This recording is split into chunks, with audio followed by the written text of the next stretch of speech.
Manchester United 1, Brighton 3 is very obvious. It's obvious now that Manchester United are in the relegation battle. It's very, very obvious now.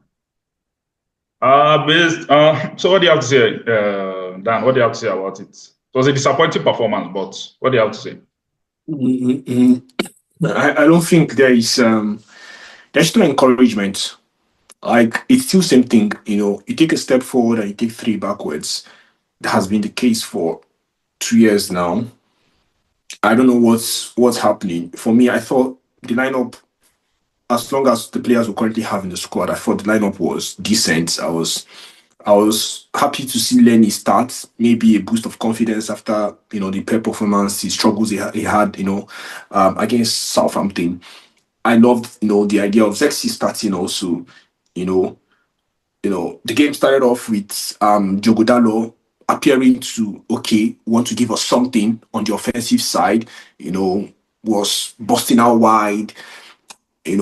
Tried the first counter, which was taken off his feet because I thought he would have done better. So, went a goal down.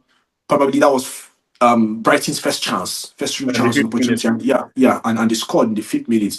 And then Manchester United took the game sort of and was able to get back into the game because, they had a good game. They were playing well. But then, the second half, one would think, all right, we could go in, own the game, and sort of kill off Southampton. They scored, ruled out by a foul, scored again and again. And I'm like, so literally, the scoreline is a 4-1. Because that means the Brighton second goal was not a mistake. It wasn't by chance. They really, because they should have gotten another goal even. I don't know, why is it difficult for the Manchester United players to clear away ball from their 18-yard box? I just think that the squad just keeps showing how much of character they lack. When you expect for players to rise to the occasion and show off their faces, you look at players there with wealth of playing experiences, both club and country, one would expect that, they would get into games like this and own it at home again for the optimum time. So you could say, Brighton is Manchester United's Achilles heels. Man U have struggled to win them at Old Trafford last 2 seasons. Man United 3 times in a row now at Old Trafford. Yeah, the first team to have done it after Manchester City, whatever. But for me, I just saw a team. Brighton had 3 shots on target, and their first 3 shots on target were all 3 goals. I'm like, that's excellence, that's precision, that's focus, that's character, that's mental awareness. The Onana situation, what are you thinking? The ball is come with a bit of, But even if you look at the second goal that Manchester United consider, Onana played a part in that. I still blame him for that. Apart from the 3rd goal, even the 2nd goal, I still blame Onana for it. To be honest, this as a manager, I'm trying to put myself in Ruben's shoes. I can't explain myself. He needs to go to the bench. Let's tell ourselves the truth. I'm talking of the entire performance. Yes, I would look Onana to the bench at this point in time. I wouldn't mind. I think Bandry deserves the chance. He has proven. He commands, for me, Bandry commands his 18-yard better than Onana does. He sort of marshals the activities there better than Onana does. Yes, one you will say he has poor kicks, no problem. But he's a better all-round goalkeeper. So I don't understand. For me, Maguire, a couple of excellent performances. I thought Maguire and Delete, for me, I thought they were okay today, if you ask me. In the middle of the park, I don't like the idea of Bruno playing out wide. I keep saying this thing. It can happen. It can be good in one game. We saw the same thing happen under Erik ten Hag when Bruno was playing last season, when he was tasked to play as the left attacking winger or the right attacking winger. In some cases, he struggled. He's not a natural winger. Flying through the width of the pitch back and forth. It's not his strength. And you see how he sort of becomes more of himself once he's tucked in the middle of the park and you have Garnacho starting. And then Garnacho himself, obviously, he's been lacking confidence, not enough minutes in the belt. He's come on, he's trying to force a lot of things. Is he trying to sort of like also impress as much as Ahmad is impressing? Keep it simple sometimes. There were times he just ran to the byline, got there and got stuck. Couldn't even bring in the cross. We saw it also in the Southampton game where he came on. I can't excuse that.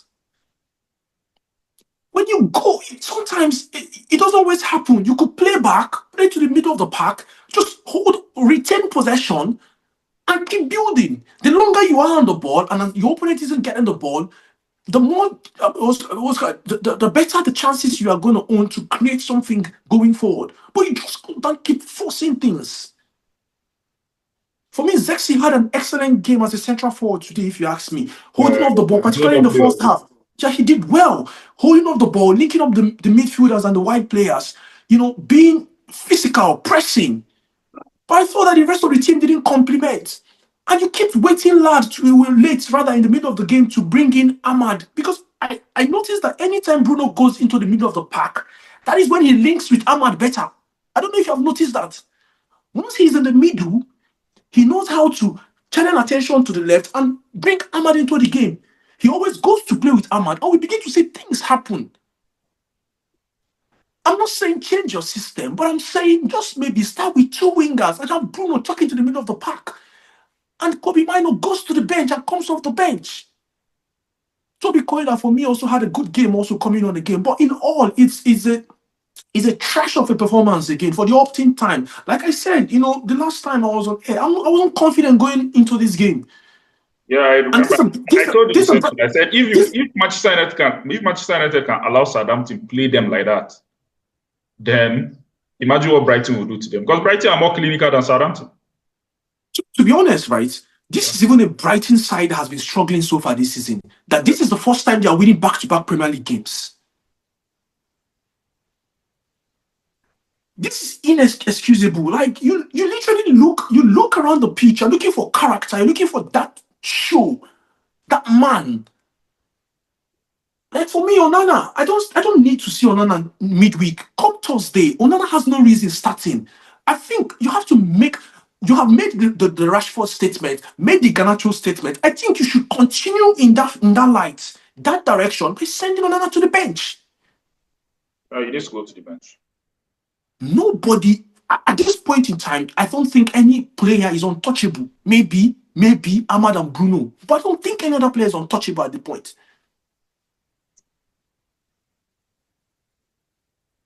I look at the whole squad. I was watching the game, and you're one goal down.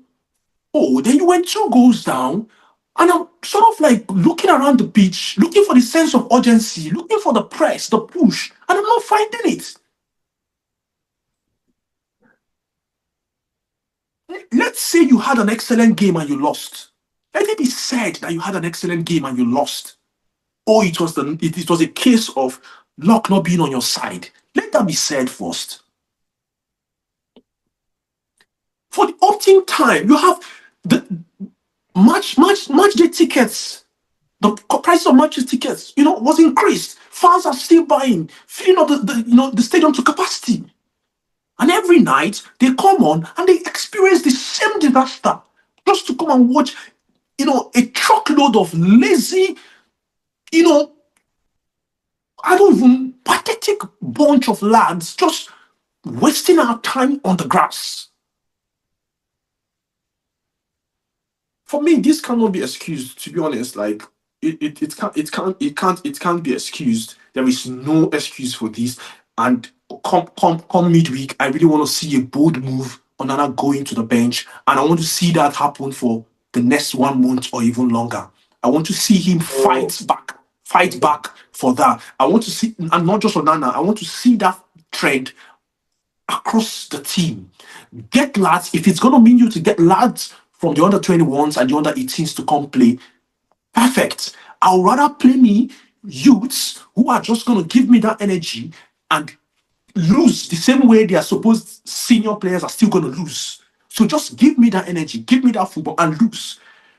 It will be better for me to sort of like swallow as a fan than for me to watch this lot just lazy about the pitch for 90 minutes and get paid midweek. All right, Dan, thank you very much for joining me. See you after the next game. See you, mate.